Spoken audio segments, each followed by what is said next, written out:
I got interested in Atlantic strangers. By Atlantic strangers, I mean Afro-Brazilians who settled here and biracial Africans. They were both insiders and outsiders at the same time. So they straddled two worlds, two different worlds. But then the Afro-Brazilians originally were complete strangers because these were ex-slaves who had been liberated and they chose to come back. So they have been away for some time. So definitely they were not necessarily part of the communities from which their forefathers were taken.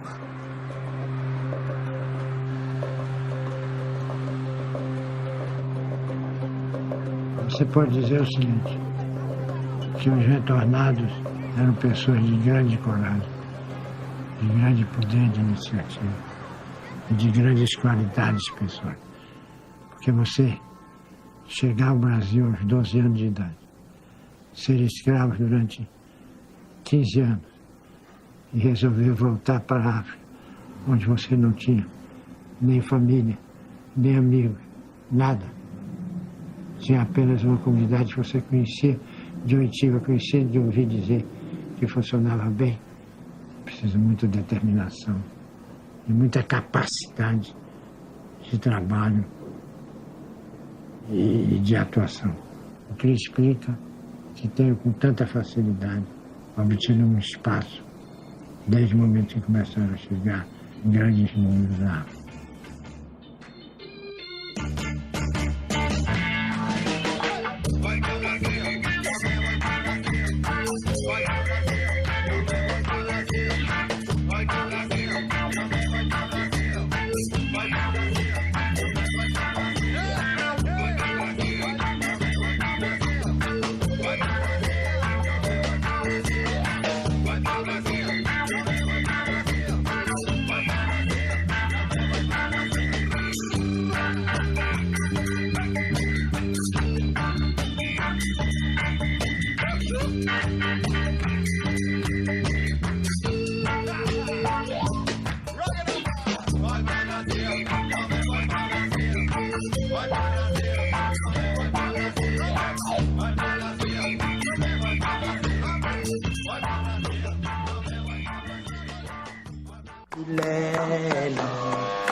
Milhões de africanos foram levados para o continente americano como escravos ao longo de 400 anos. Desses, alguns milhares voltaram. Muitos dos que retornaram do Brasil foram para então chamada Costa dos Escravos. Na bagagem, levaram comidas, festas, cultos, músicas, saberes e modos de vida. Hoje, Gana, Togo, Benin e Nigéria têm expressivas comunidades de descendentes de brasileiros, conhecidas como agodais ou retornados.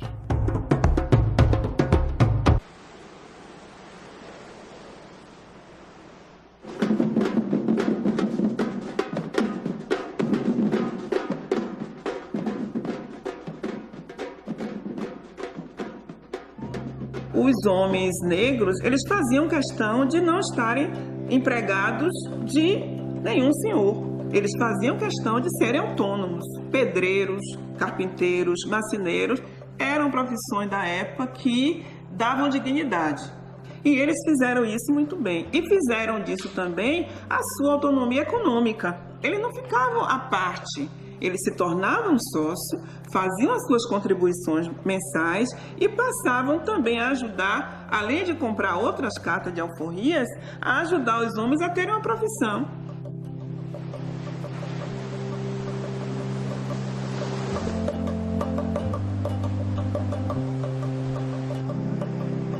They say our people from the Brazil, they arrived 1836 for this beach, Jamestown Beach.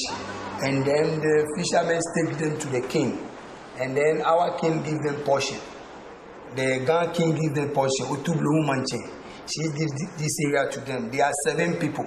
I knew that there was a community of former slaves from Brazil who settled in what we call Brazil Lane.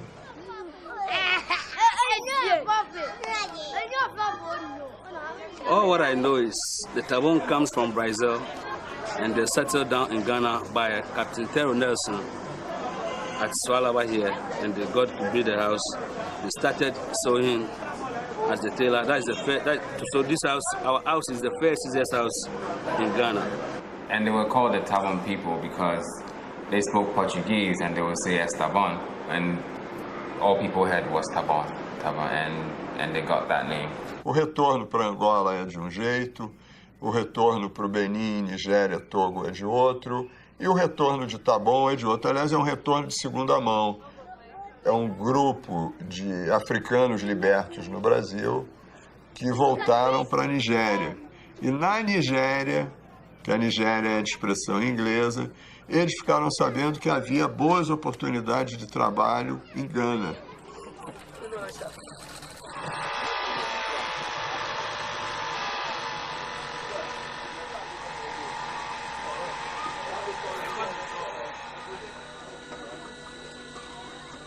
They popularized modern tailoring in Ghana, and in fact they established the first tailoring shop, the first scissors house in 1854. They introduced tailoring on an industrial scale. This new group of African businessmen who were not part of the traditional royal elite, but were now becoming businessmen. They also like to dress in European clothes. So the Tabon came in just at the right time to meet that demand. E o alfaiate é um pouco como o médico. O alfaiate pega no rei. Para o rei se vestir, o alfaiate pega nele, prova a roupa. E evidentemente que quem queria se vestir ocidental era a realeza, eram os mais ricos. Então eles ganharam muito dinheiro, muito dinheiro. I learned it from my father, and my father too learned it from his father. That is how we got to be the tailors. We have many Tabon who are still doing the tailoring job. A person like Dan Martin, they're still working at the tailoring, and we are also continue their working.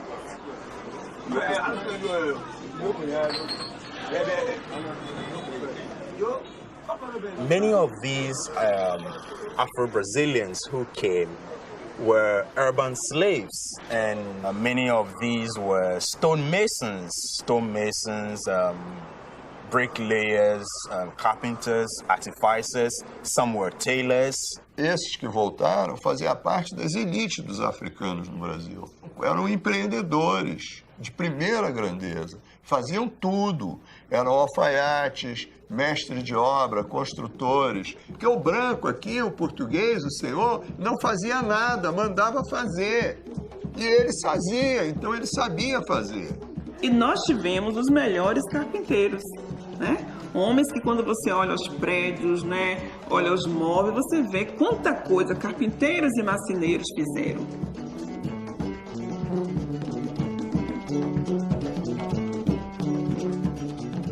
Salvador já tinha as 365 igrejas. Já era o que é. Nova York estava na lama e Salvador já era uma cidade extraordinária.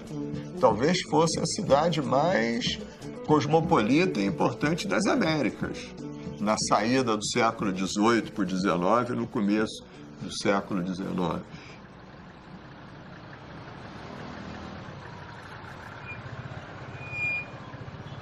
The Tabon introduced stone architecture. They introduced this stone architecture at a time when Accra society was also changing. Since the slave trade had come to an end, many of these were getting into different ways of business or doing business. These Afro-Brazilian style buildings laid the foundation for Ghanaian architectural and urban modernity. The elites, for all kinds of political and social or economic purposes, chose to build in the Brazilian style because that was what defined their elite status in the increasing racialized hierarchy of British colonial domination. These buildings they have always fascinated me as a child growing up, and sometimes I just stroll and walk around just admiring the architecture. So these are just ruins of a once prominent early colonial African middle class. There's not much. The other buildings should be to the left side when you cross and go beyond the streets.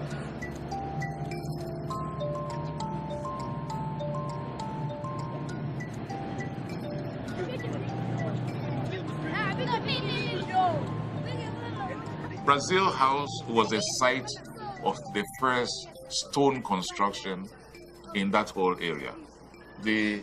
One of the founding members of the Tabon community built it. His son inherited it and built it up. Mama Nasu was a Muslim, and he was one of the returnees, as they were called. He established one of the first Brazilian households.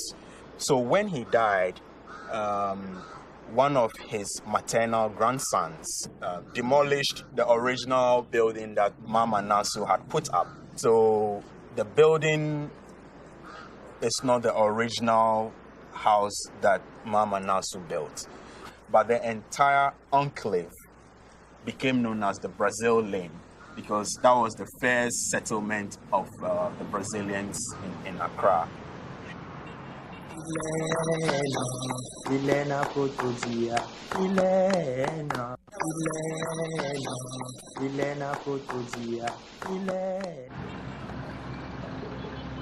Les maisons du début de la colonisation française se sont inspirées du modèle architectural afro-brésilien.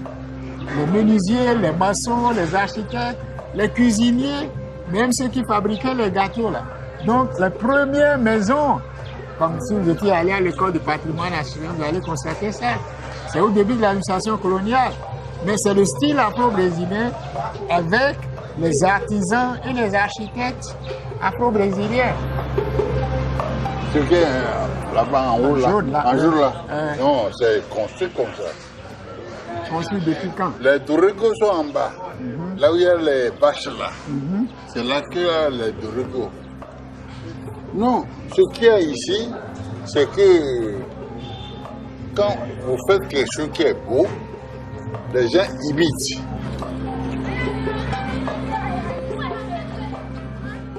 Il a tout fait pour construire la grande mosquée. Il faut aller la visiter. Vous allez voir que c'est la copie d'une de vos églises au Brésil. Que faut-il faire?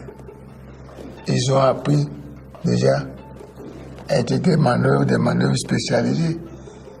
Ils savent construire, ils savent faire beaucoup de choses. Ils se sont mis d'abord à construire sur les tombeaux ou les tombes. Vous voyez, ces diverses architectures ont conduit même à notre mosquée ici, qui est la réplique d'une cathédrale. Ils ont fait la mosquée sur le modèle de la cathédrale. De la même manière ici, là, certaines maisons ont été construites à la même époque que les gens revenaient du Brésil. Pour la mosquée, ils n'ont pas pris le modèle d'Arabie Saoudite, par exemple, le schéma classique des mosquées. Mais ils ont fait la cathédrale qu'ils connaissaient et ils ont mis le croissant dessus. Mais les Retornados, ils veulent construire selon leur conception, selon leur modèle architecture qu'ils ont en tête. Donc, on a toléré ça, on les a laissés faire parce que c'est eux qui finançaient aussi.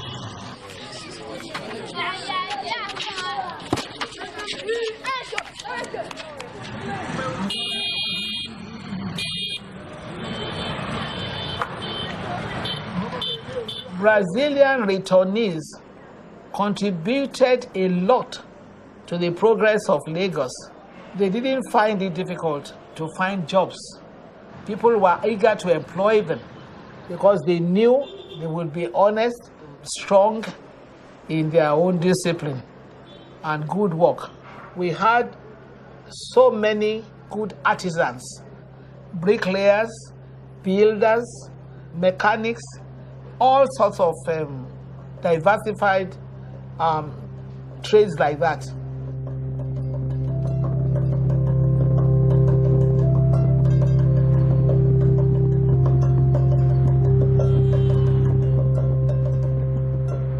Dois jovens diplomatas nigerianos nos levaram. Vocês sabiam que aqui Brasília corta? Mas tomei um susto quando cheguei. Se podia ir de rua para rua, em Lagos, como se estivesse na rua 7 de setembro, na rua da Alfândega do Rio de Janeiro.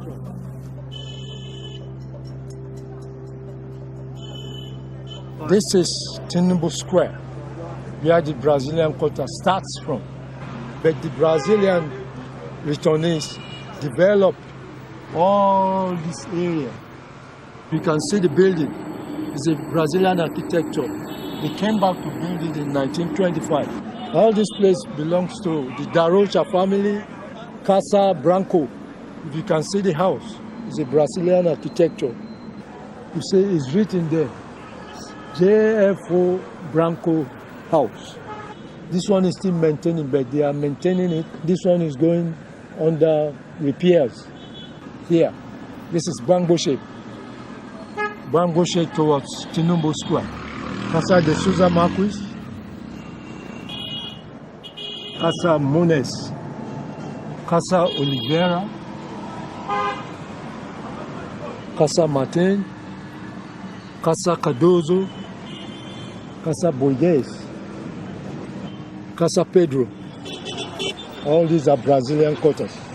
This is more spacious than any other place in Lagos. Era o bairro todo, todas essas ruas estreitinhas. Era o bairro todo. Tanto que o nome dele é Brazilian Quarters. Eles ganhavam muito dinheiro com isso, porque era uma técnica desconhecida aqui. É como a história do poço da Casa d'Água. A família que fez a Casa d'Água, isso está no romance do Antônio Olinto. Ficou rica vendendo água do poço, porque não havia poço artesiano aqui. When great-grandpa Esson da Rocha came back, he had this house built as a replica of where he lived in Brazil. And there wasn't proper water in Lagos at that time. So he had a well dug in the compound with iron mechanism fixed to it. And water gushed out from the iron lion's mouth by pressing the handle. And he named it himself Casa d'Água, Water House. The Brazilian quarters now is changing because of modernization. You see, all the Brazilian architectural designs are gone. Because when you go down this street, you see Brazilian architecture everywhere. Maior área humana de descendentes brasileiros, o maior conjunto arquitetônico brasileiro fora do Brasil. E não sobra quase nada. A Nigéria está crescendo a uma velocidade muito grande e essas casas estão desaparecendo. From that length of the house to this length belongs to Baba Ajolojo, Candido. He owns this place. Baba Candido Ojelabi was staying here. This is his room.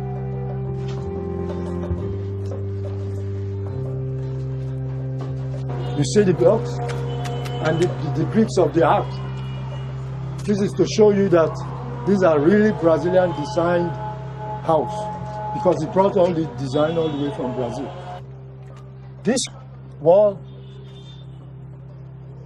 is about 257 years old. You can see it. It's a crisscross carpet blocks. Very strong. You cannot push it. Before you break it, you have to be very strong. This is another living apartment. All are gone. Then, and you can see these woods, they are as old as anything. They are over 200 years old. They are still very strong, like the walls. Yeah. You see, every side of the house has a section.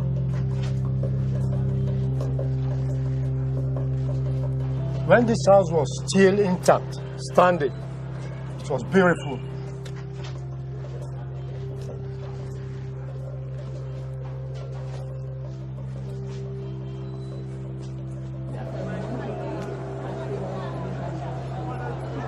Nós estamos na casa conhecida como Casa do Fernandes. Foi construída em 1855 pela família Fernandes. Depois disso, ela foi vendida para a família Olaya. O Vitor Olaya é um músico famoso daqui. Existe uma discussão de família e ele está querendo vender a casa. Aliás, ele já vendeu. E eles estão querendo destruir a casa. Só que a casa é patrimônio da Nigéria. Então, embora ela tenha proprietário, o proprietário não pode fazer nada, ele não pode destruir, ela está comprometida com o governo. Na semana passada, eles tentaram destruir. Esse pessoal da construção civil, a polícia não permitiu, por causa da moça que mora aqui, a Juliana. Mas se ela não tivesse aqui, se ela não tivesse chamado a polícia, a casa já teria ido embora. There's pressure on the families to either sell out these properties. Many of these households are abandoned because the founder would have died long ago, and the children, the descendants would also have their own properties.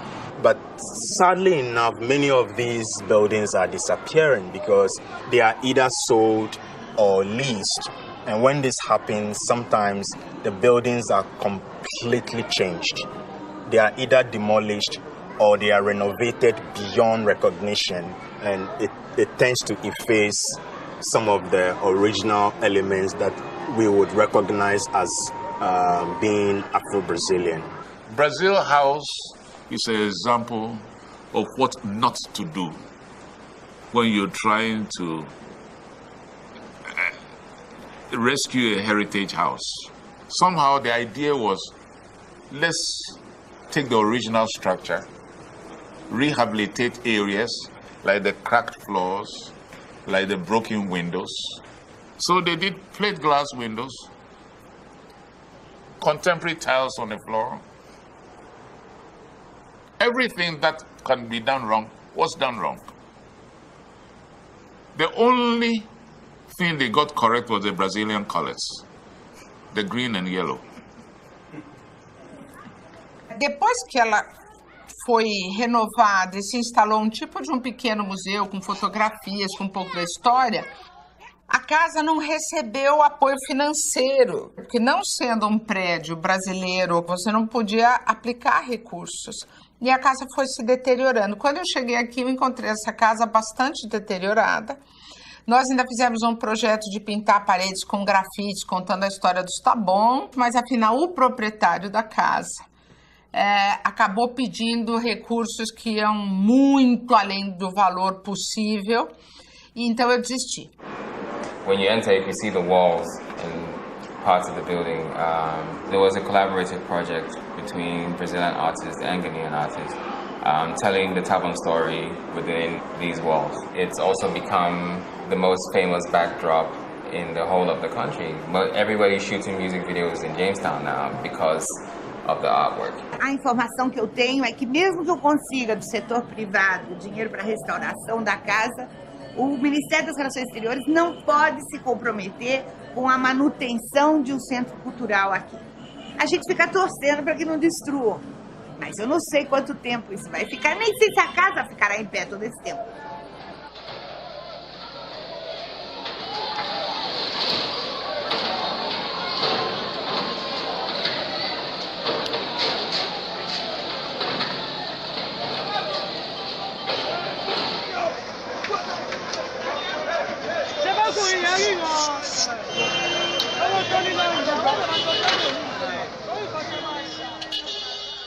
Dans tous les pays du monde, on ne détruit pas ce qui est historique. Vous voyez, à Salvador, le centre historique, on a tout fait pour préserver ça. On aurait pu monter des maisons ultra-modernes dessus, mais c'est resté. Parce que si vous voulez faire de grandes avenues, vous gardez le centre historique. Vous ne pouvez pas détruire les maisons qu'il y a là. Si vous voyez, ici, il y a tellement de choses qu'on peut aménager pour que Porto-Novo garde son cachet historique. Et c'est ce travail de rénovation, d'urbanisme, etc., que les autorités municipales n'ont pas encore compris. Why wouldn't they change some of their strategies a bit so they could still make money and at the same time preserve these buildings for posterity? Tourism it has a massive potential of turning around this community. You know, if it just needs some state policy direction and support. And also, the arts has it sort of changed how people perceive this place. So suddenly you see possibilities that were not available before, or that you were not thinking about before, you know, just by how somebody portrays something they've imagined on the wall.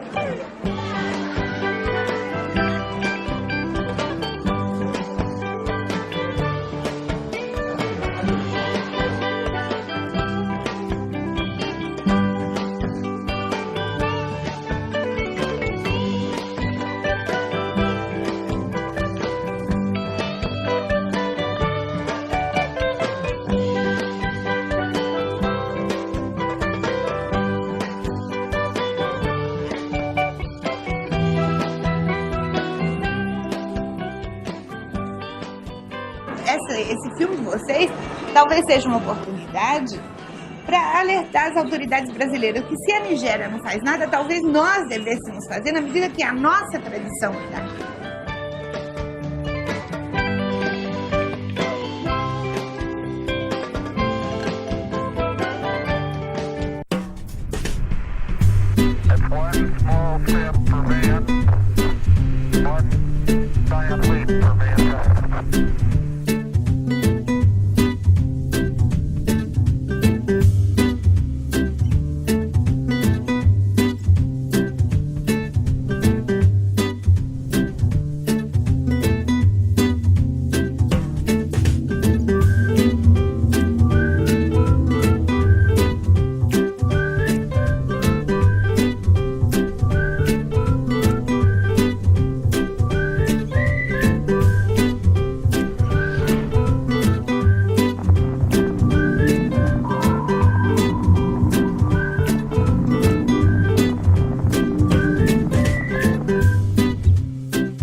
It has a stark beauty all its own.